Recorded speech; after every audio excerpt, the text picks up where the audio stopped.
እና የሰው ልጅ ደግሞ መጀመሪያ በገነት እንዲኖር ነው የተፈጠረ። ኋላ ስተት ፈጽሞ ወደዚህ ዓለም መጥቷል። ይሄ መጽሐፍ ቅዱስም ቁርአንም ይናገረዋል። ይሄ የተጣላ ሰው መቼ ነው የታረቀ እንደ ቁርአን አስተምሮ? ለምን ብትለይ ኢየሱስ ቆይ ልጨምር፣ ኢየሱስ አልተሰቀለም ስላልህ ካልተሰቀለ ዓለም ካሳ ካልተፈጸመለት እንዴት ዳነ? ቁርአን ላይም እንዴት እንደዳነ የሰው ልጅ ከተጣላ በኋላ እንዴት እንደታረቀ አይናገርምና እስኪ መልስ። እሺ አደም አለይሂ ሰላም ወንጀል ሰርቶ ነበር ወይ በገነት ውስጥ? ከሚስቱ ከሔዋን ጋር ከሐዋ ጋር አዎ ሰርቶ ነበር። ታዲያ እንዴት ታረቀ ከአምላኩ ጋር? አምላክ አላህ ሱብሓነሁ ወተዓላ ይሄን ይነግረናል። فتلقى آدم من ربه كلمات فتاب عليه إنه هو التواب الرحيم. الله سبحانه وتعالى من አደረገለት ለአደም አዘነለት። ምን አደረገለት? የንስሐ ቃልን አሳወቀው ሰጠው።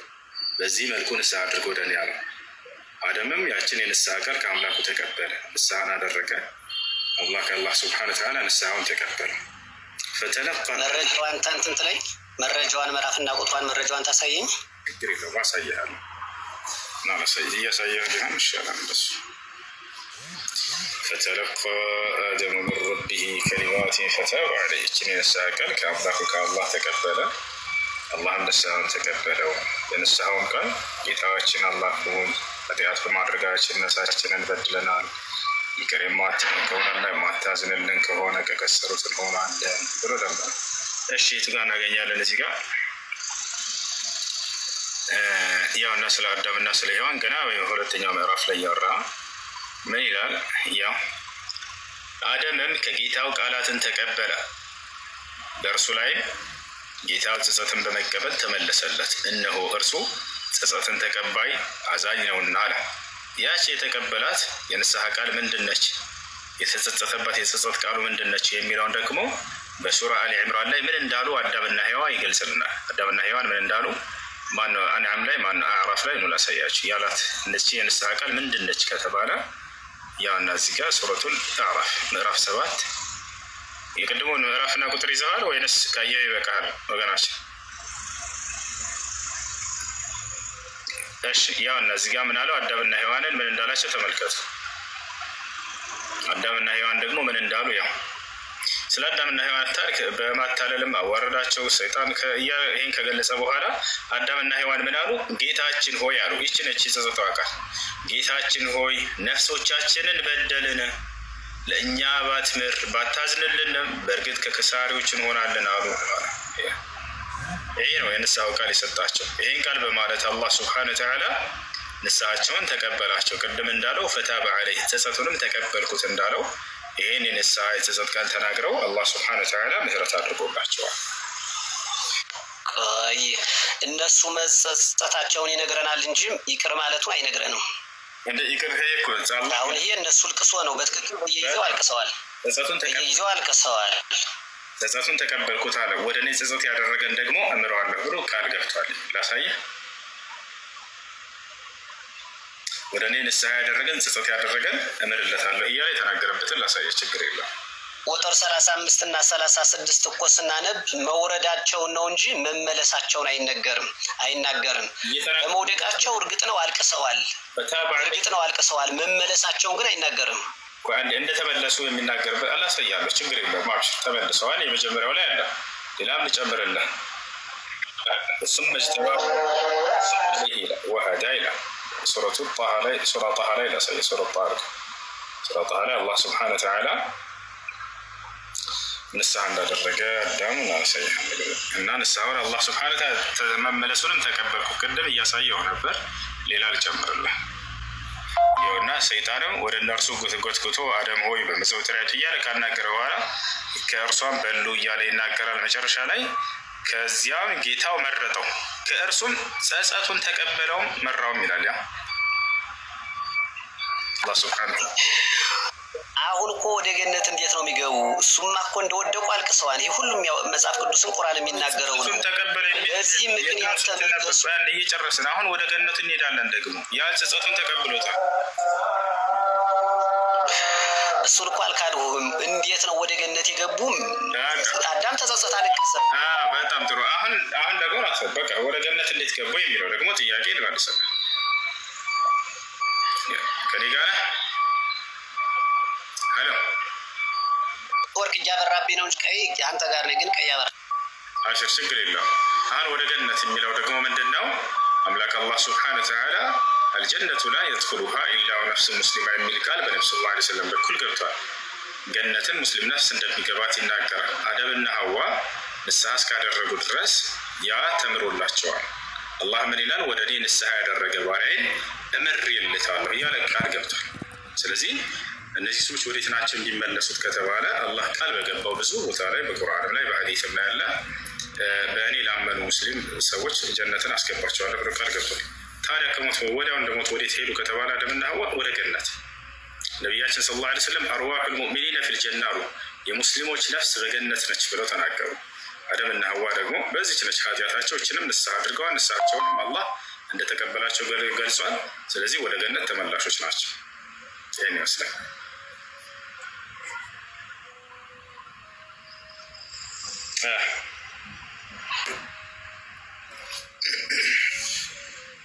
ጥያቄ ልጨምርና ጨርሳለሁ።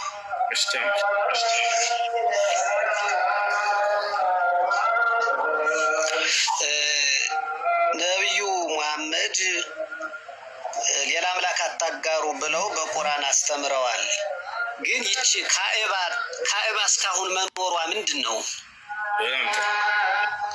እንደማትረባም ይናገርና ሌሎችም ሁሉ አጠፉ ይልና ነገር ግን ካዕባን ተዋት ሰዎችም ይስሟታን ይላል።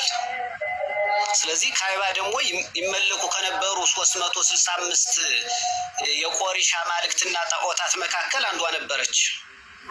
እሷ ተለይታ እንዴት ተተወች? እሺ አዳም ካዕባን ያመልኩ ነበር ወይ? የመካ ከሃዲያኖች ካዕባን አይደለም ያመልኩት። 360 ጣዖቶች ነበሯቸው። ገብቶሃል አይደል? እና ነቢዩ ሰለላሁ ዐለይሂ ወሰለም ናቸው መጥተው እነዚያን ጣዖታት ሁሉ ያፈራረሱባቸው እና ገደል የሰደዱባቸው። የአብርሃም የይስሐቅ የያዕቆብን አምላክ አንዱን አምላክ አምልኩ ብለው የሰበኳቸው። ገብቶሃል አይደል? ስለዚህ እነዚህን ሰዎች ጣዖታትን አጠፉባቸው። ታዲያ ካዕባ ምንድን ነው ወደሚለው ስንመጣ ራሱ አብርሃምን የሰራው እና ኢስማኤል ናቸው የሰሩት። አምላክ ራሱ ቃል ኪዳን እንደያዘባቸው እና እንደሰሩት ሲነግረን ምን ይላል? በሱረቱል በቀራ ላይ ወዐሂድና ኢላ ኢብራሂመ ወኢስማዒል አን ጠሂራ በይቲየ ሊጣኢፊነ ወልቃኢሚነ ወሩክዕ ስጁድ ይላል። ወልዓኪፊነ ወሩክዕ ስጁድ ወደ አብርሃምና ወደ ኢስሐቅም ወደ አብርሃምና ወደ ኢስማዒልም ቃል ኪዳንን ያዝኩኝ አለ። ቃልን ያዘባቸው ምን የሚል ቃል? አን ጠሂራ በይቲ ያንን ቤቴን አጽዱ አላቸው። ቤተ አምልኮች የአምላክ ቤት ይባላሉ፣ ቤተ መቅደሶች ሁሉ ማለት ነው። ስለዚህ ያንን ቤት ሄዳችሁ አጽዱ ስሩ አላቸው። ለምን? ለሁለት ዓላማ ሊጣኢፊነ ወልዓኪፊነ ወሩክዕ ስጁድ ያንን ሐጅ ለሚያደርጉ ሰዎች ለሚዞሩ ሰዎች አለ። አንደኛ የሐጅ ስነ ስርዓት አምስተኛውን የእስልምና መሰረት የሆነውን መፈጸሚያ ቦታ ነው። ከዓለም ሄደው ተሰባስበው እዚያ ቦታ ላይ አንድ ቦታ ሆነው ሰዎች ይህን አምስተኛውን የአምላክ ህግና ስርዓት ሐጅ እንዲሰሩ። ሁለተኛው ደግሞ ምንድነው? ወልቃኢሚና ሶላትን ለሚሰግዱ ሰዎች የሶላት አቅጣጫ እንዲሆን ዘንድ አቅጣጫ ብቻ ነው። ቦታቸዋል አይደለ? ያ ነው አቅጣጫ ነው።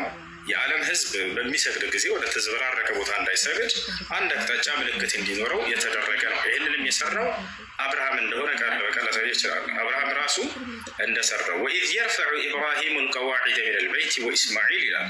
አብርሃምና ኢስማዒልም የቤቱን መሰረት አንስተው በሰሩ ጊዜ ይላል ይህንን ቃል ኪዳን ተያዘባቸው። ይህን ቃል ኪዳን ተቀብለው ሰሩት። ለምን? ለሁለቱ የእስልምና መሰረቶች መፈጸሚያ ይሆን ዘንድ። አንደኛ የሶላት አቅጣጫ እንዲሆን ገብቷቸዋል።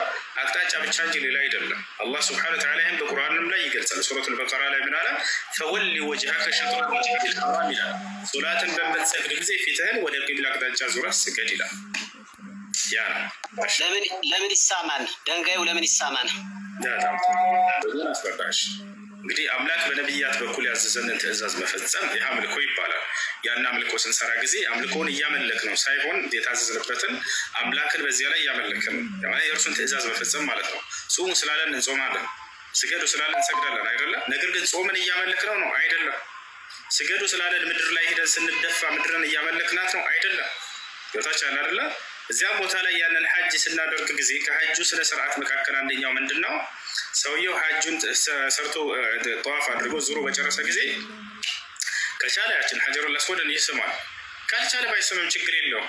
እሺ መሳሙ ግዴታ ነው ወይ? ግዴታ አይደለም። በሐጅ ውስጥ ወታል አይደለ? ግዴታ አይደለም። አንድ ሰው ሙሉ ሐጅ አድርጎ መጥቶ አይን ያልስም በቃ ብሎ ቢመጣ በሐጁ ላይ ምንም የሚፈጥርበት ነገር የለም።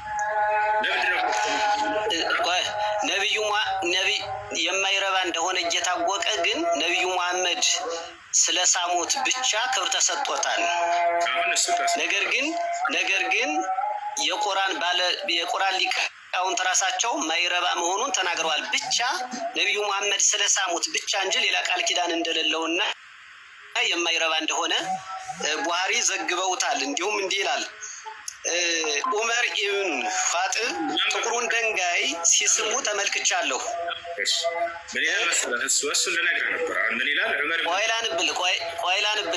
ቆይላንብልህ ሲስሙ ተመልክቻለሁ። የማትጠቅምም የማትጎዳም ድንጋይ መሆንህን አውቃለሁ። ያላ መልእክተኛ ብቻ ሲስሙ ባላይ ኑሮ አልስምህም ነበር አሉ። ይህንን ደግሞ እሺ ማለት አሁን እሳቸው ሳሙትም አልተባሉ። ቅድም እንዲያውም አብርሃም የሰሩት ነው ብለሃን እና አብርሃም ሙስሊም ነበሩ። እንዴት ሌላንተ አይመጣም? ሙስሊም ነበሩ ወይ? ድንጋይ ሲያመልኩ ነበሩ ወይ? ይሄ ድንጋይ ነው እኮ። አሁን እኮ ድንጋዩ እየተመለከተ ነው። አሁን እስኪ ድምፅ ጨመር አድርግልኝ ወንድም። አምልኮ ማለት ምን ማለት ነው? እስኪ ብዬ ነው ንገሩኝ እስኪ ፍቹ። አምልኮ ማለት አምላክን ስታመልክ ከፊት የምታደርገው የተቀደሰ ነገር ነው። እንደሱ ከሆነ ስለዚህ ያን ነገር ሄዶ ከሳመው ሰውየው ወይንም ደግሞ ወደዚህ አቅጣጫ ዞሮ ከሰገደ ያን ነገር አመለከው ማለት ነው። አዎ የሆነ ነገር አለው። አሁን ወደ ሰሜን ለመዞራችሁ የሙስሊሙ ማህበረሰብ ምዕመን ወደ አረብ እኮ ዞሮ ለመስገዱ አንድ ምክንያት አለ። ስለዚህ ወደ ሰሜን ከሰገደ አመለከው ማለት ነው። አንድ ምክንያት አለው። ዝም ብለን ነው ልትለኝ አሁን ደንጋው ለመሳሙ ዝም ብለን ነው ልትለኝ አችልም። ስለዚህ ለማይረባ የሆነ እየታወቀ እሳቸው ስለሳሙት ብቻ መሰገዱና ክብር መሰጠቱ ምንድነው? በዚያውም ላይ ጣዖት ሰፍሮበት የነበረውን ለምን እሳቸውስ እንዲቀጥል ፈቀዱ? በጣም ጥሩ። ስለዚህ አሁን ምንድነው አንደኛ ግልጽ የሆነ ስለመተዋቸውና ስለመሳማቸው የተጻፈ ነገር እንትን ስለ ቃል ኪዳን ስለመገባቱ ስለ ድንጋዩ ያለ ነገር የለም። ግን ለምን ትልቅ ቦታ ተሰጥቷል ነው? ይኸውልህ ገናች አዳምጠኛ ያዳመጥከኝ። አንደኛ ቃል ኪዳን ይዞባቸዋል ወይ እንዲሰሩ? አዎ እያልኩ ነው። አብርሃምንና ኢስሐቅ እስማኤልን አላህ ቃል በቃል ይህንን ካዕባን ስሩ ብሎ አዟቸዋል። አንደኛ እሱ ነው። ላሳይ ከፈለክ እንደሰሩትም ተገልጿል። አንደኛ እሱ ነው። ሁለተኛ ዓላማው ምንድን ነው ከተባለ አሳየኝ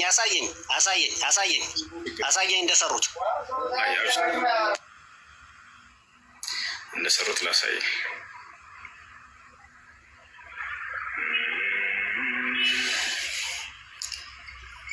እሺ ልጆች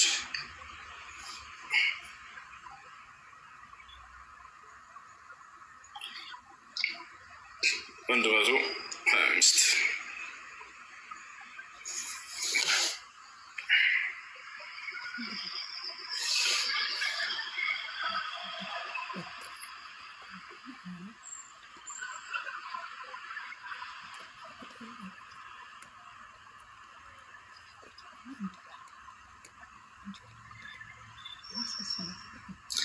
እሺ ያው እነዚህ ጋር ተመልከት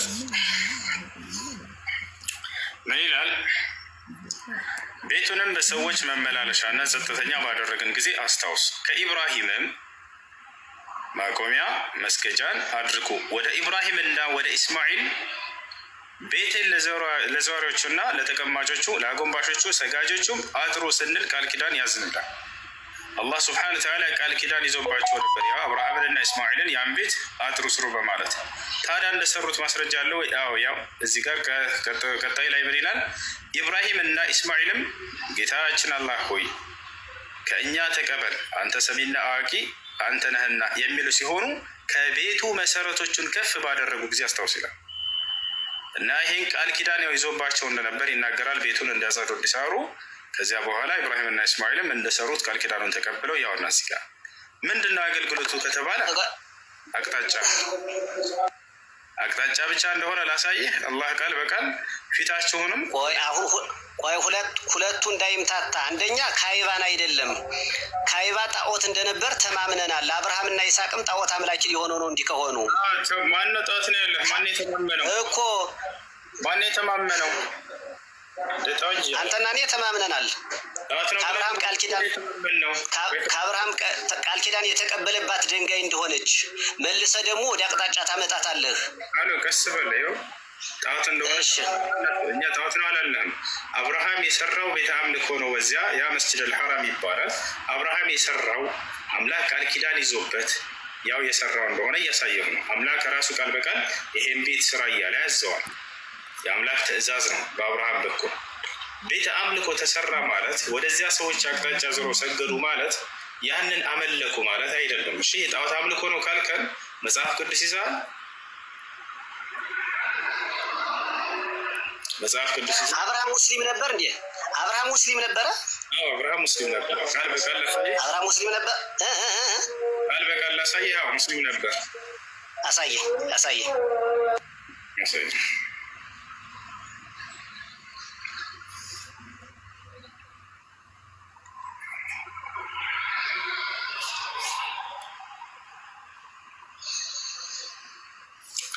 ያው ኢብራሂም ይሁዳዊም ክርስቲያንም አልነበረም፣ ግን ወደ ቀጥተኛው ሃይማኖት የተዘነበለ ሙስሊም ነበረ። ከአጋሪዎችም አልነበረም።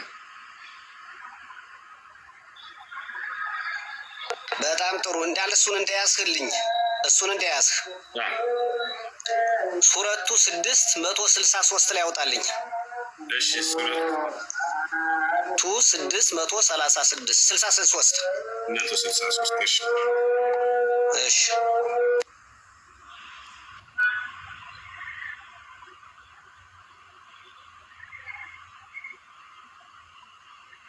ያ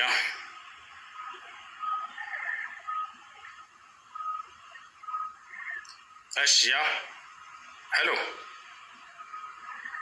ከኔ ጋር ነህ? ሄሎ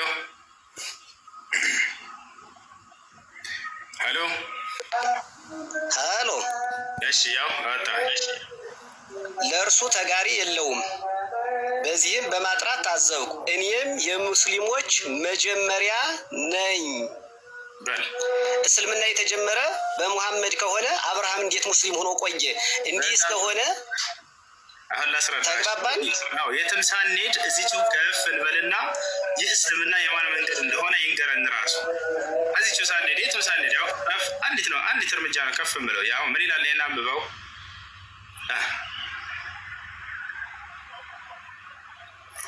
ወደ ማን መንገድ እንደወሰዳቸው አላህ ነብዩ መሐመድን ቀድሞ እዚህ ጋር ሊነግራቸው ነው። ምን ይላል? እኔ ጌታዬ ወደ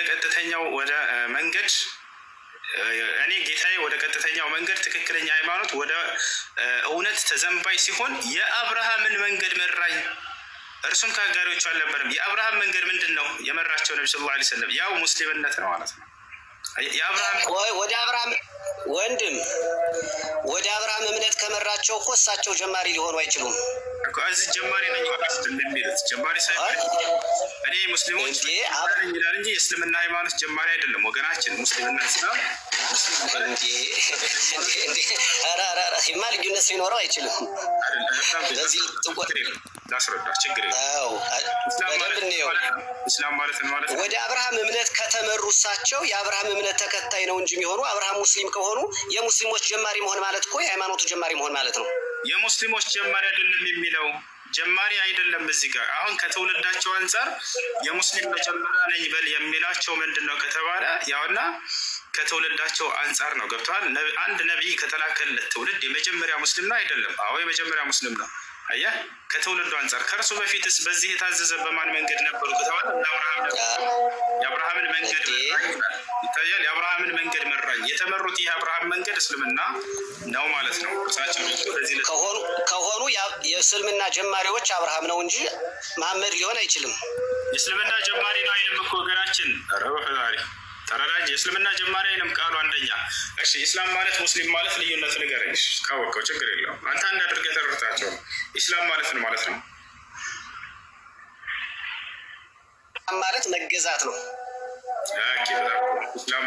ኢስላም ማለት ለአላህ መገዛት ማጎብደድ ማለት ነው። ሙስሊም ማለት ምን ማለት ነው? ተከታይ በጣም ጥሩ አየህ አይደለ? አሁን ክርስትናና ክርስቲያን አለ አይደለ? ክርስትና የምትለው ምንድን ነው? ሃይማኖቱን ነው አይደለ? ክርስቲያን የምትለው ደግሞ የሃይማኖቱን ተከታይ ነው አይደለ?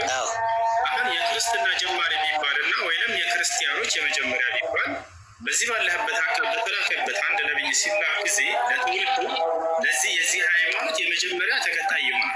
ወጣላ ያ ነው። ስለዚህ ነብዩ መሐመድ ሰለላሁ ዐለይሂ ወሰለም ይሄንን የአምላክን ህግና ስርዓት እስልምናን በመከተል ከተወለዳቸው ማን ነው ቀዳሚ ከተባለ እርሳቸው ናቸው። ለምሳሌ በሱረቱል አዕራፍ ላይ ሙሴ እኔ ምእመናን መጀመሪያ ነኝ ይላል። ምን ትላለህ? አብርሃም ከሃዲ ነው ማለት ነው? እነ ያዕቆብ ከሃዲ ናቸው ማለት ነው?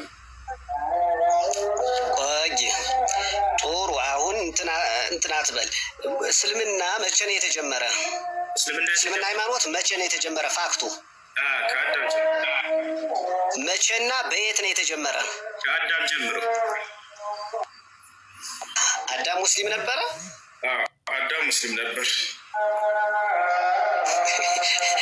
እስልምና እኮ የተጀመረ በ16ኛው ክፍለ ዘመን በአረቡ ምድር ነው። እንዴት ሊሆን ቻለ? ምንድን ነው? እሺ ሀሳቢን ችግር የለውም። በቃሽ ወደ አንተ ማስረጃ ምን ለማለቱ አሁን ተናገር። ማስረጃማ እኮ ራሱ ቁርአኑን ነው ሪፈር አድርጌ ያቀረብኩኝ እኔ እኮ ያስየቱ ጋር ነው።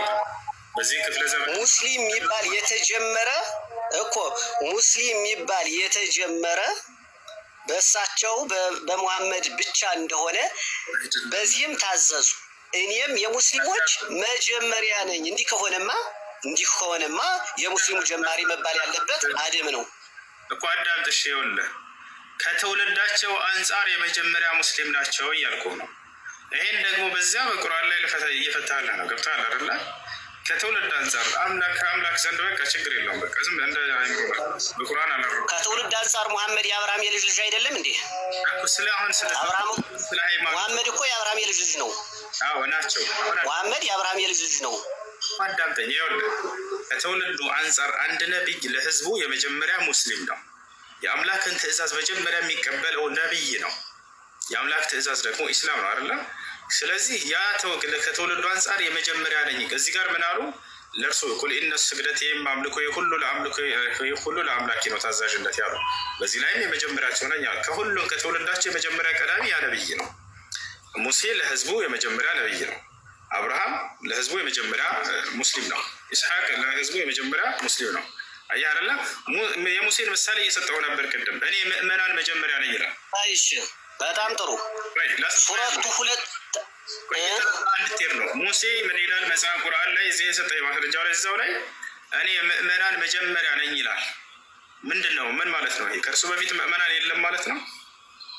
ላይ አውጣና ሳየኝ አምጣው። እሺ ማየታችን ጥሩ ስለሆነ ብዬ ነው። ልክ ነው። እና ስለዚህ እኔ ምእመናን መጀመሪያ ነኝ ይላል። ዋና አወል እሺ አምጣው። እሺ ልየው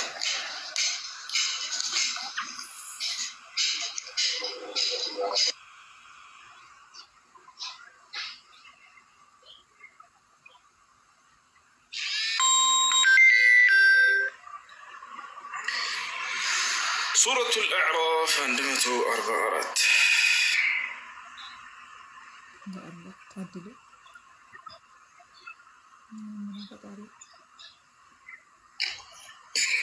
እሺ ያው እነዚህ ጋር ምንገር ባሱስት እሺ ያው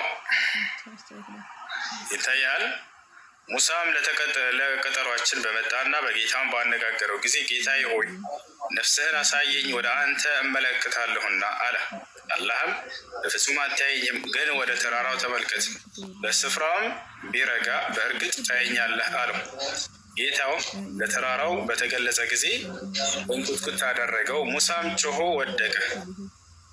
በአንሰራራም ጊዜ ጥራት ይገባ ወደ አንተ ተመለስ፣ እኔም በወቅቱ የምእመናን መጀመሪያ ነኝ አለ ይላል። ያው የምእመናን መጀመሪያ ነኝ አለ ሙሴ።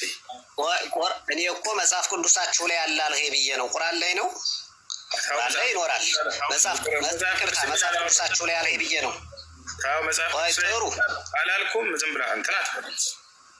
አይ ይቅርታ እኔ መጽሐፍ ቅዱስ ላይ ነው አክሴፕት አድርጌ ነበር ችግር የለም። ታው እንደዛ አላልኩም መራ እንደዛ ቢል ቃል አልወጣኝም።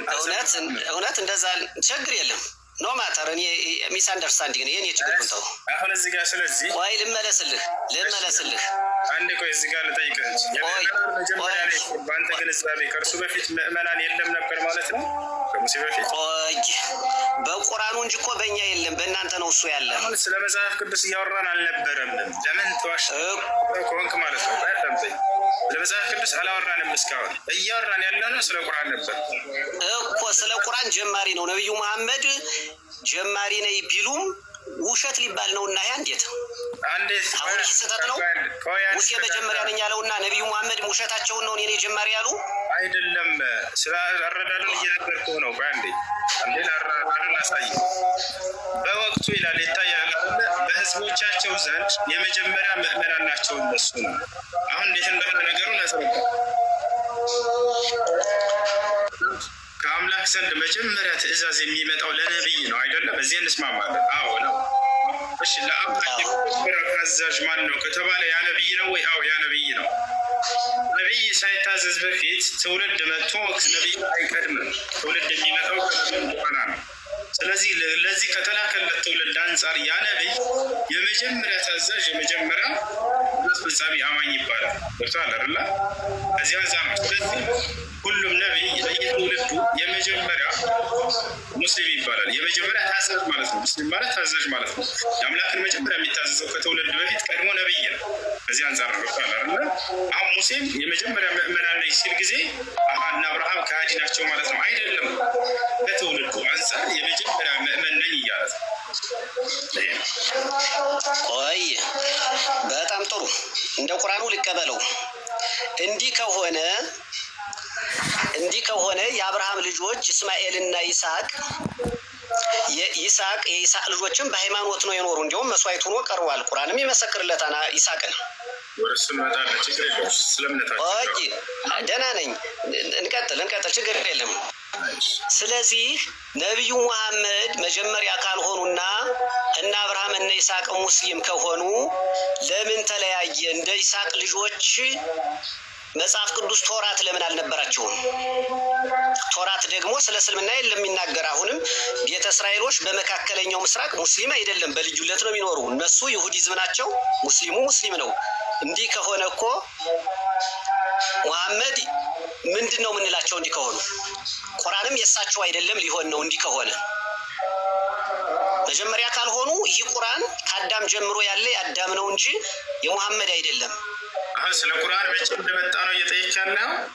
አዎ በነብዩ ጊዜ ነው የመጣው። የነብዩ መሐመድ አጀማመርና የቁርአን አመጣጥ አንድ መሆን አለበት። ቁርአኑ ወይ በሳቸው ጊዜ መሆን የለበትም። በሳቸው ጊዜ ከሆነ ደግሞ እሳቸው ናቸው ጀማሪው አይደለም ወገናችን። ይህ ካልሆነ ባይላስረዳ አምላክ በየጊዜው ነብያትን ሲያስነሳ ጊዜ በየጊዜው አየህ ለሙሴ የሰጠውን መጽሐፍ በሙሴ ህግ ላይ ስለ አዳም ይናገራል፣ ስለ አብርሃም ይናገራል። ከዚያን ጊዜ በፊት መኖር አለበት። ሙሴ አሁን ሊሰጠው አይገባም ብለህ አትቃወም። አያል አምላክ በየጊዜው ነብያትን ያስነሳል። ለዚያ ለነብይ ደግሞ እኮ መጽሐፍን በየጊዜው ሙሴ ስለዚህ ስላለፉት ወይ ተረጋጋ እንጂ ስላለፉት ይገልጽለታል። ለሙሴ ሲያወርድለት ጊዜ ሲገልጽለት ጊዜ አምላክ ይሄን ቃል ስለ አብርሃም ምን እንደነበር ይነግረዋል። የዛን ጊዜ መኖር አለበት ይሄ ተወሪት እንጂ አሁንማ አልቀበለውም ብለህ አትመልስም። አየህ አምላክ ስላለፈውም የሚያውቅ ነው። ስለዚህ ያለፈውን ሁሉ በዚህ ባወረድ በላከው ነብይ ላይ ስላለፈው ይተርክለታል፣ ይገልጽለታል። አላህ ለነብዩ መሐመድ ሰለላሁ ዐለይሂ ወሰለም ስለነ አብርሃም፣ ስለነ ይስሐቅ፣ ስለነ ያዕቆብ፣ ስለነ ዮሴፍ፣ ስለነ ዳዊት፣ ስለነ መሲሁ ስለነዚህ ሁሉ ይተርክላቸዋል፣ ይነግራቸዋል። በዚህ ላይ እምነታቸው ሁሉ አሁን ያልካቸውም የአብርሃም የይስሐቅ ልጆች እና ያዕቆብ ሙስሊሞች እንደሆኑ ቃል በቃል ላሳይ ይችላል። ጥሩ ጥያቄ ልቀጥል። ጥሩ እየመለስክ ነው፣ ጎበዝ ልጅ ነህ። ሙሴ የመጀመሪያ ምዕመን ከሆነ እሱ ሙስሊም ከሆነ የሙሴ መጽሐፍ አሁን ከናንተ እጅ የት አለ? የሙሴ መጽሐፍ በቁርአን አክሴፕት አድርገው የእስልምና እምነት ተከታይ የመጀመሪያ ምዕመን እንደሆነ ከነገርኸኝ የሙሴ መጽሐፍ ከቁርአን ጋር ለምን አልተካተተም? በጣም ጥሩ። የሙሴ መጽሐፍ ስለሆነ አስተምሮ ማለት ነው። የሙሴ አስተምህሮ አምላክ በእርሱ ላይ ያወረደለት ቃል የሙሴ አስተምህሮ ምን እንደነበር በቁርአን ውስጥ ተካቷል ወይ? በደንብ ተካቷል። ሙሴ ሙስሊም እንደነበር ተገልጿል ወይ? በተካተተው የእርሱ ቃል አዎ፣ በደንብ አለ ማስረጃ። መጽሐፉ ዳይሬክት 5 መጽሐፍ አለው አይደል? ሙሴ 5 መጽሐፍ አለው የለው? ጥሩ። እንደ ቁርአን አክሴፕት ካደረኩ እንደ መጽሐፍ ቅዱስ ኦሪት ዘፍጥረት፣ ኦሪት ዘጸአት፣ ኦሪት ዘሌዋውያን፣ ኦሪት ዘዳግምና ኦሪት ዘኍልቍ 5 እኮ የሙሴ መጽሐፍ ነው አይደለም? አላህ ሲናገር ጊዜ 5 ኦሪትን እንደሰጠው አልገለጸልንም። አሁን የሙሴ ትምህርት ለምን አልተካተተም ነበር አይደለ? አዎ ተካቷል እያልኩኝ መጽሐፉ ከየት ነው የመጣው? አምስቱ ቶራት የተደ ቁርአን እኮ አለ መጽሐፉ ብሏን አምጣው አሳየኝ። የት ነው አሁን እየተጠቀማችሁበት ያለ? ስለ መጽሐፉ በኋላ አሁን ትምህርቱ አለ ወይ ነው ጥያቄ አይደለ? የሙሴ ትምህርት ለምን አልተካተተም ነው ጥያቄ። አይደ አላልሁም። እሺ አዳምጪ። ሙሴ ኢስላሚክ ከሆነ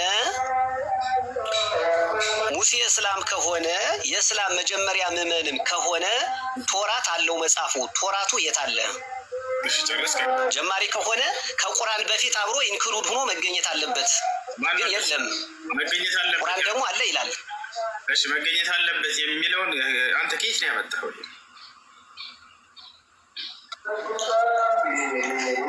አንተ ነህ እኮ አሁን ያስተማረኝ። ሙሴ ሙስሊም እንደነበረ ካስተማርኸኝ የሙሴ ስራዎች አካሄድ ይሄንን ያንተ ያመጣኸው አንድ ነብይ ስላለፈው ለመናገር በዛን ጊዜ የነበረ መጽሐፍ መኖር አለበት የሚለው ማስረጃ ከየት ነው ያመጣኸው? ይህ ማስረጃ ከመጣ ክርስትና ድርፋቱ ይጠፋል። አንድ ጥያቄ ጠይቄ ማለት ነው።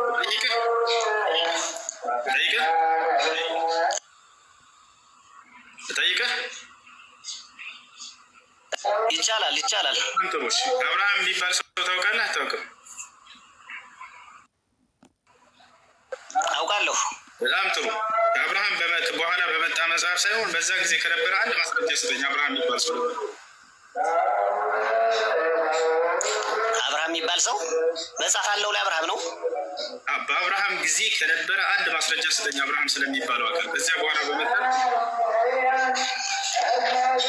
እስቲ ጥያቄን ግልጽ አድርግልኝ። አብርሃም የሚባል ሰው አለ አልከኝ? አዎ አለ። አብርሃም፣ ይስሐቅ፣ ያዕቆብ አዎ አለ እናውቃለን። ነገር ግን ከእነርሱ በአንድ መጽሐፍ አልቀበልህም አልሰማህም በሙሴ ምናምን ብትለኝ በአብርሃም ጊዜ ከነበረ አንድ ማስረጃ ስጠኝ እነዚህ አካሎች ለመኖራቸው። በአብርሃም ጊዜ የነበረ መጽሐፍ ነው ነገር ወይስ ምንድን ነው? ግልጽ አድርገው። ለመኖራቸው አንድ ማስረጃ ለመኖራቸው ኦሪት ዘፍጥረት ቶራት ልበልህ እንዲገባ አልቀበለም። ስማ ለሙሴ የተሰጠውን አልከኝ አይደል ቅድም? ስለዚህ በእርሱ በእነርሱ ከነበረ ነው የፈለጉት። እኔ እኮ አብርሃም መጽሐፍ አለው አላልሁህም? እኔ መጽሐፍ አለው አላልኩህ? ሙሴ ነው እኮ አለው ያልሁህ። መጽሐፍ አለው አላልኩህ? ማለት መጽሐፍ አለው ከነበረ ለመኖራቸው አንድ ማስረጃ ስጠኝ ነው ያልኩት። ኦኬ አብርሃምና ይስሐቅ ያዕቆብ የሚባሉ ለመኖራቸው ነው። ሁለቱ መጽሐፍ ጠቅስልሃለሁ ከመጽሐፍ ቅዱስም ከቁርአንም አይደለ? ስለዚህ ከእነርሱ በኋላ ከዚያ በፊት የነበረ ማስረጃ መኖር አለበት የሚል ከመጣ መጽሐፍ ቅዱስ ውድቅ ይሆናል። አሁንም ቁርአን ላይ ተመጡና ጥያቄ ትጠይቁና ስለዚህ ከዛ በፊት በነበረ መጽሐፍ ስጡኝ ካላችሁ የራሳችሁ ነው መጀመሪያ የሚወድቀው። ከዛ በፊት የነበረ መጽሐፍ ስጠኝ አይደለም ያልሁህ። እኔ ስለ መጽሐፍ አይደለም እኔ መጽሐፍ አላወራም። ችግር የለም ከአብርሃም በፊት ምክንያቱም የምናረጋግጠው ታንጀብል በሆነ መረጃቸው ነው። ሙሴ በቁርአን እኮ አስነበበን። ሙሴ ምዕመኑ የመጀመሪያ የአላህ ምዕመን መሆኑን ነገረን አይደለም? ራሱ ደግሞ ቁርአን መልሶ ሙሴ የአላህ ምዕመን መሆኑን ከነገረን በኋላ ሙሴ ደግሞ ቶራት እንዳለው ወይም ቶራት እንዳለ ነገረን። ራሱ ቁርአን ማለት ነው። ቶራት አለ አለ። ቶራትንም አረጋጋጩ ነኝ አላረጋግጧል መኖሩን። ስለዚህ ቶራትና ቁርአን ለምን አንድ ሆኑ አልሆኑም ነው? እኔ አንድ ናቸው እኮ ገናችን አስተምሮታቸው አንድ ነው እያልኩኝ እኮ ነው። የሙሴ እንዴት ሆኖ ነው? ሸዳም ተይለመስል ቶራት ማለት ለሙሴ የተሰጠው አስተምሮ ነው አይደል? ቶራት ሙስሊም ከሆነ ቤተ እስራኤሎች ለምን ይሁዲዝም የሙሴን እምነት ለምን ይከተላሉ? አንድ ከሆነ ለምን ሙስሊም አይሆኑም? እኮ ይኸውና የራሳቸው የነሱ ስህተት ነው ታዲያ። አሁን ተውራት ለሙሴ ተሰጥቶ ነበር ወይ? አዎ። የሙሴ አስተምህሮ ተውራት አለ ወይ? ለእናንተ ተገልጿል ወይ? በዚህ በቁርአን ላይ አዎ በደንብ ተገልጿል። ማስረጃ ልስጠያልኩ ነው። የሙሴ የመሲሁ አስተምህሮ፣ የኤልያስ አስተምህሮ፣ የአብርሃም አስተምህሮ፣ የኢስሐቅ አስተምህሮ፣ የያዕቆብ አስተምህሮ፣ የዮሴፍ አስተምህሮ፣ የዳዊት አስተምህሮ፣ የሰለሞን አስተምህሮ እንዳለ አለን እኮ እጃችን ላይ ይገኛል። ገብታችኋል አይደለ? ይሄ ነው። አሁን ሙሴ ምን አስተማረ ከተባለ በተውራት ላይ ወቃለ ሙሳ ሊቀውሚሂ ኢን ኩንቱም አመንቱም ቢላሂ ፈዐለይሂ ተወከሉ ኢን ኩንቱም ሙስሊሚን። ሙሴ ለህዝቦቹ እንዲህ አላቸው። ገብታችኋል? ምን አለ? ህዝቦቼ ሆይ በአንድ አላህ የምታምኑ ከሆናችሁና ሙስሊሞች ከሆናችሁ በእርሱ በአንዱ አምላክ በአላህ ላይ ብቻ ተመኩ አላቸው ይላል። ይሄ ነው ሙሴ አስተምሮ ማለት። ህዝቦቹ ምን አሉ? ፈቃሉ ዐለላሂ ተወከልና፣ እነሆ በአምላካችን በአላህ ላይ ብቻ ተመክተናል አሉ። ረበና ላ ተጅዐልና ፊትነተን ሊልቀውሚ ዛሊሚን፣ ጌታችን አላህ ሆይ ለበደለኛ ህዝቦች ፈተና አታጋልጠን አታውጣን ለእነርሱ ብለው ተናገሩ ይላል። የመሲሁ ትምህርት ምን ነበር? وإذ قال عيسى ابن مريم يا بني إسرائيل إني رسول الله إليكم، የማርያም ልጅ መሲሁ ለእስራኤል ልጆች እንዲህ ባላቸው ጊዜ አስታውሱ። ምን አላቸው? እናንተ የእስራኤል ልጆች ሆይ እኔ ወደ እናንተ የተላኩላችሁ የአምላካችሁ መልእክተኛ ነኝ። ከእኔ በፊት ያለውን ተውራትን የማረጋግጥ። ያ ማለት ለሙሴ ተሰጥቶ የነበረ መጽሐፍ መሆኑን ያረጋግጣል። አሁን እኛ እናምናለን ለቀደምት ነቢያት። ገብታችኋል? ያ ትምህርቱ ምን ነበር የሙሴ የሚለውን ደግሞ መሲሁ በጊዜው ይነግራችኋል። ገብታችኋል? ስለ አብርሃም ሲነግራቸው አብርሃም እንዲህ አለ እያልን እንናገራለን። እሺ ልግባ እንደዚህ። አሁን አንተ ከቁርአን ላይ ያለ አስተምሮ ነው እየነገርኸኛለህ። እኔ እኮ ምልሃሁን ቁርአንንና ቶራትን እንጅልን አንድ አድርገን አለመያዛችን ልዩነታችን የት ላይ ነው? አሁን አንተ ሁሉ እንደምድመህ ሙስሊም ነው ያልህ፣ እኔ ደግሞ ሙስሊም በነቢዩ አማካይነት የተጀመረ ነው። ምክንያቱም ነቢዩ መሐመድ ምን ብሏል? ከእርሱ በፊት ያሉትን መጻሕፍት የሚያረጋግጥ ሲሆን መጽሐፍን ወይም ቁርአን በአንተ ላይ ከፋፍሎ በእውነት አወረደ። ተውራትንና ኢንጂልንም አውርዷል። አሁን ይህን ለማረጋገጥ አይደለም መጻሕፍትን ለማረጋገጥ ሲሆን የወረደ ቁርአን የተረጋገጡት ኢንጂልና የተረጋገጡት ቶራት ወዴት አሉ? ሙስሊም መሆናቸውንስ ለምን አልነገሩንም? ጥያቄ ይሄ ነው እንጂ ከቁርአን ላይ የሙሴ አስተምሮት የአብርሃም አስተምሮት የለም ያልመሲህ አስተምሮት የለም ማለት አይደለም። ቁርአን ያረጋገጣቸው መጽሐፎች አንድ ያዳምጠኝ። አሁን እዛው እየተመለስክ ነው። አምላክ የሆነ ነብይ ባስነሳ ጊዜ የሆነ ዘመን ላይ ስላለፈው ይገልጥለታል አይገልጥለትም? ለዚህ ነብይ አሁን ላይ ትንሽ እንትን አለኝ ወይ ጥያቄን አልተረዳኸኝም? የምልህ አክሴፕት አሁን መጽሐፍ ቅዱስ ቆይ አሁን እኮ መጽሐፍትን በጋራ አክሴፕት ልናደርጋቸው ነው። ሁሎችም ከላይ የወረደን የመቀበል ግዴታ አለብን። አንተ መጽሐፍ ቅዱስን መሰረት አድርገህ የተረጋገጠውን ለምን አትቀበልም? ሙስሊምነቱንስ በዚህ ለምን አታረጋግጥልኝም? ለምን የሙሐመድን ብቻ ገንጥለህ ያዝ? ምክንያቱም ሙሐመድ አረጋገጠው እኮ። ካረጋገጠው አንተ አክሴፕት ማታደርገው ለምንድን ነው? አረጋገጠው ምኑን ነው? አሁን እኮ ሁሉ አብርሃም፣ ሙሴ፣ ይስሐቅ ሙስሊም እንደሆኑ እኮ ልትነግረኝ ነው። አስረዳሽ አዳም ያረጋገጠ ጊዜ ሲል በቁርአን ላይ በመጽሐፍ ቅዱስ ላይ ያሉትን እነዚህ እውነታዎችን ያረጋግጣል ማለት ነው። እሺ ያሉትን እውነት ያረጋግጣል። ሌላ ቦታ ደግሞ አራሚ እንደሆነ ይገልጻል፣ እንደተበረዘ ሁሉ ይገልጻል። በውስጡ መጽሐፍ ቅዱስን ለሶስት ከፍሎ ነው ኢስላም ነው።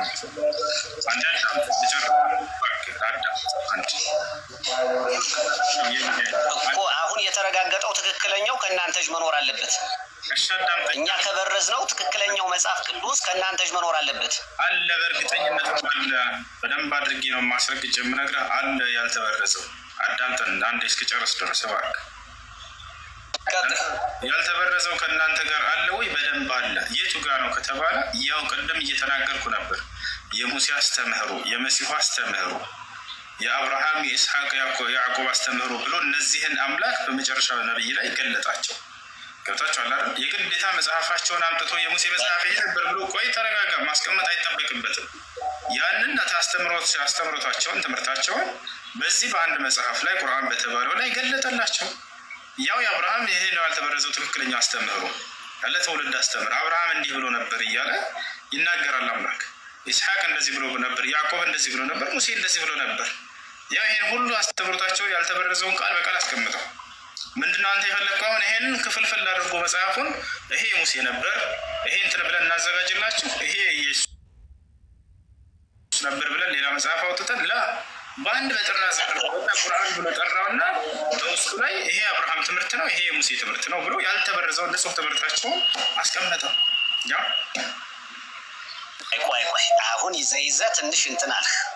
አሁን ይዘህ የማስረጃና የመረጃ እጥረት ሊከሰት መሰለኝ። እስካሁን ድረስ አክሴፕት እያደረኩ ነው የመጣሁኝ።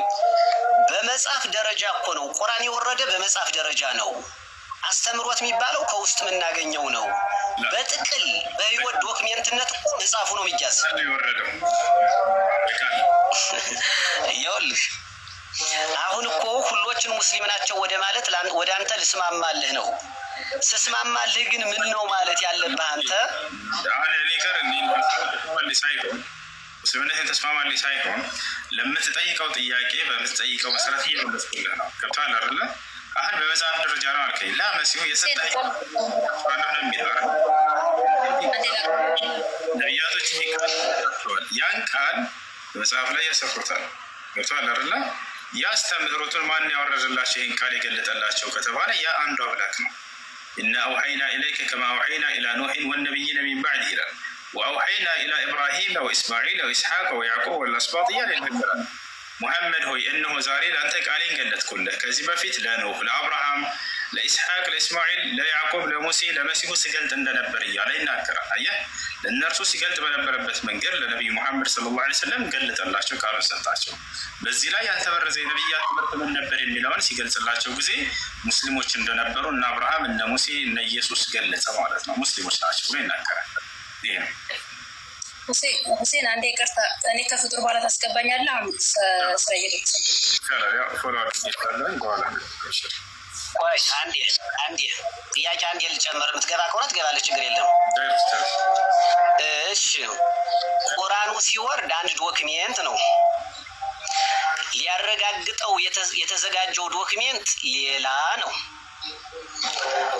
የተዘጋጀው ቶራትም ሌላ ነው፣ ኢንጅልም ሌላ ነው። ተቀላቅሎ ወረደ ነው የምትለኝ? አሁን እኮ ሲመጣ ከኛ ዘንድ ያለውን ቀድሞ ተጽፎ የተቀመጠውን ዶክሜንት ያን ሪትን ሪራይት ሊያደርግ ወይም ጀስቲፋይ ሊያደርግ ቁርአን መጣ። አንተ የምትለኝ አሁን ከቁርአን ጋር ተጠቅሎ የመጣውን በቁርአን ውስጥ ያለውን ስነ ጽሁፍ እያነበብክ ይህ ማለት ነው የምትል። ቁርአኑ እኮ የሚለው ቁርአንን የስመጣ ላረጋግጠው የተፈለገ ዶክሜንት ሂር ከዚህ ከመሬት አለ ያንን ክሮስ ቼክ ላደርግ ነው። እነዚያ መጻሕፍቶች አሉ። እነዚህ መጻሕፍቶችን ራይት ላደርጋቸው ነው ላረጋግጣቸው ነው ከሆነ አረጋግጦ ኢመርጅ ለምን አልሆነም? ይሄ ብቻ ጥያቄ የተያዘ ነው። መጽሐፉ ብቻ ነው ቁርአኑ ሲመጣ ክሮስ ቼክ የሚደረግበት ቶራት ከዚህ አለ።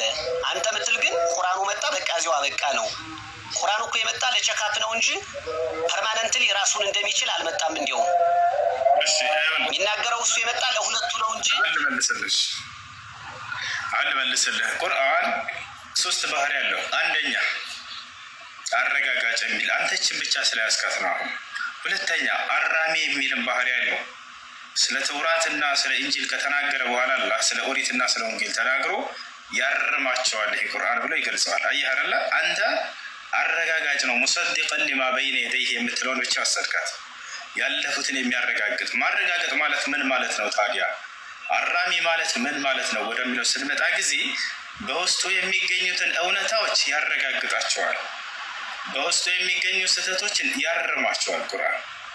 ወአንዘልና ኢለይከ ልኪታበ ቢልሐቅ ሙሰዲቀን ሊማ በይነ የደይህ ምን ልኪታብ ወሙሀይሚነን ዐለይህ እነሆ በአንተ ላይ ደግሞ ይህን ቁርአን አወረድኩ ካለ በኋላ ያለፉትን የሚያርም ብሎ ይገልጸዋል። አራሚ ነው። ይሄ ራይት ነህ ይሄ ኤክስ ነህ ብሎ ያርማቸዋል ያለፉትን ማለት ነው። አየህ አይደለ? የሚያረጋግጠው ምንድነው ከተባለ በውስጡ የሚገኙ እውነታዎች አንድ ልጨርስልህ። እንደ ምሳሌ ስጠቅስ ነበር። ለምሳሌ ሙሴ ነብይ ነው የሚል ባገኝ መጽሐፍ ቅዱስ ላይ አረጋግጠዋለሁ። አዎ እውነት ነው። ይሄ ጌታ ሰው ሙሴ ምን ብሎ አስተምሯል? እስራኤል ሆይ ስማ ጌታ አምላካችን አንድ ጌታ ነው ብሎ አስተምሯል። ኔትወርክ ሊያስወጣኝ መሰለኝ። እሺ አንዴ ልጨርሳለሁ። ስለዚህ በልሽ ትንሽ ቀጥል። ኔትወርክ መሲሁ ሙታንን አስነስቷል የሚል ባገኝ መጽሐፍ ቅዱስ ላይ ብለን እንመሰክራለን። አያችሁ አይደል? ስለዚህ አረጋጋጭ ሲባል ሙሉ መጽሐፍን ሳይሆን በውስጡ የሚገኙ እውነታዎችን የሚያረጋግጥ ነው። ገብታችኋል? እነ አብርሃም እነ ይስሐቅ እነ ያዕቆብ የሚባሉ ያረጋግጣቸዋል። እነሱ አዎ ያረጋግጣል። አይ ይሄን አልቀበልም በአብርሃም ጊዜ ከነበረ ማስረጃ ካልሆነ በስተቀር አልልም።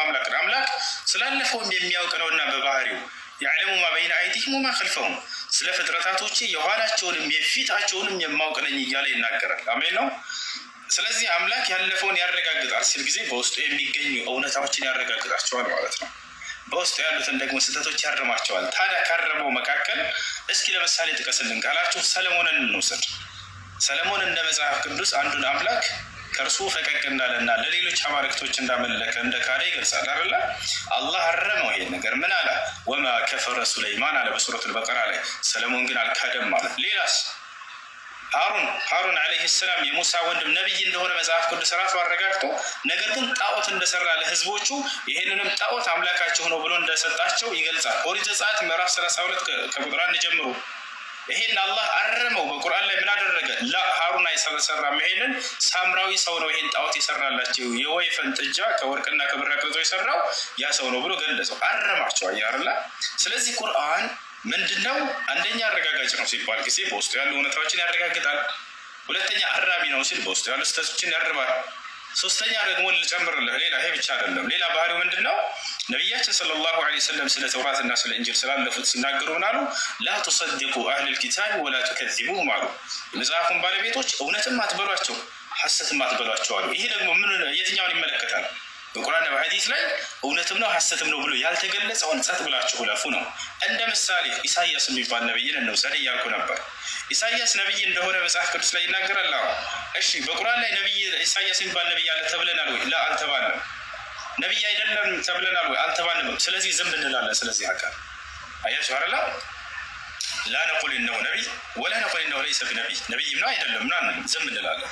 አጽድቆልን ሙሴ ቢሆንስ ነብይ ነው ብዬ አጸድቃለሁ። ሙሴ ነብይ ነው ብሎ ስላረጋገጠልኝ ቁርአን ማለት ነው። አየህ አይደል? ይሄን ይመስላል። እና ስለዚህ እናንተ አረጋጋጭ የሚለው ብቻ ሳይሆን ጦሩ ቆይ አሁን የግለሰቦችን ህይወት ነው የነገርኸኝ እንጂ ይኸውልህ እኔ እኮ መሰረታዊ ይዘት እየመጣሁ ያለሁኝ የት ላይ በምን ምክንያት ነው የተለያየን? እኛ ሙሴን ነብይ ነው ብለን አምነን እንቀበላለን። አብርሃምን፣ ይስሐቅ፣ ያዕቆብን እንቀበላለን። እናንተም ትክክለኛ ናችሁ ብላችሁ ከተቀበላችሁ ቁርአንም ቶራትንና እንጂልን ካረጋገጠ አንድ አድርገን አንድ መሆን ነው እንጂ የሚቻል ቶራት የተረጋገጡትን ቶራትንና እንጂልን ጥለን ቁርአንን ለመያዛችን አመክንዮአችን ምንድን ነው? በዛውም ላይ ቅድም የተነሳንበት ጭብጥ እንዳይጠፋን ነው። ሙሐመድን የኔ ጀማሪው ካለ ሌላ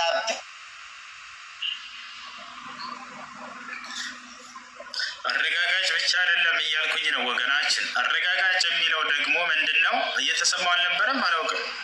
በውስጡ ያሉ እውነታዎችን ያረጋግጣል ማለት ነው። አረጋጋጭ የሚለውን ቃል ይዘህ ስትመጣ ገብቷል አይደል? አራሚም ነው እያልኩኝ ነው። አራሚ ነው ማለት ምን ማለት ነው? ያለፉትን ስህተቶች ስህተት ናቸው፣ እውነቶቹን እውነት ናቸው ብሎ የሚያርም ነው እያልኩኝ ነው። የቁርአን ባህሪ ሁለተኛው ይሄ ነው። ይዛል አይደል? ያ ነው። ስለዚህ ወጥቷል። ኔትወርክ ሲስተካከል በቃ ራሱን ያወጣል። እሺ ይሄ ነው። ሌላው ነገር ለምን አንዳንድ ነው? እሺ ጥሩ ችግር የለውም። ምን እናደርጋለን አሁን? አንድ ወደሚያደርገን ንግግር እንበላቸው ብሎ አላህ ቃል በቃል ተናግሯል። አንድ እንድንሆን አይደል የምፈልገው? በጣም ጥሩ። አላህ ምን አለ በቁርአን ላይ? ቁል ያ አህለል ኪታብ ተዓሉ ኢላ ከሊመቲን ሰዋኢን በይነና ወበይነኩም አላ ነዕቡደ ኢለላህ ወላ ኑሽሪከ ቢሂ ሸይአ ወላ የተኺዘ በዕዱና በዕዱን አርባበን ሚን ዱኒላህ ይላል። ሙሐመድ ሆይ እነዚህ ለመጽሐፉ ባለቤቶች እንዲህ ብለህ ንገራቸው፣ ኑ በላቸው፣ እኛንም እናንተንም አንድ ወደምታደርገን ንግግር ኑ በላቸው። ምንድን ነች ያቺ? ከአንዱ ከአምላክ ከአላህ በስተቀር ሌላ ላናመልክ፣ በእርሱም ላይ ሌሎችን ጌቶች አድርገን ላንይዝ። አንድ አምላክ አንድ ጌታ ብቻ ነው ያለው። አንድም ሶስትም ከሚለው ይውጡ ነው። አንደኛ እሱ ነው። ቦታቸው አለ።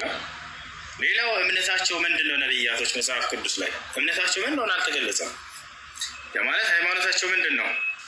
እግዚአብሔር እንደ መጽሐፍ ቅዱስ እንድና አምላክ አንድ ቦታ ላይ ክርስቲያን ሆኖ ብሎ አዛል ወይ? የለም።